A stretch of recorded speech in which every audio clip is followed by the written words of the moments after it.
So, ek wil net 'n bietjie hier vir julle wys hoe plant ons spinasie en hoe lyk ons spinasie.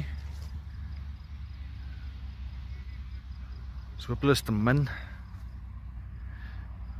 So hopeloos te min. Maar kyk daar. Amper nie loopplek nie. Hoe nader hulle is aan mekaar, hoe minder bossies. Behalwe vir in die begin. As die plant nou groot genoeg is, dan het ons nou hierdie groen mat.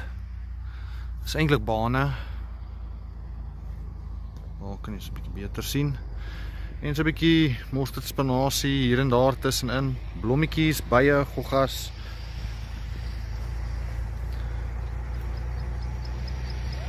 Spinasie vir die nasie.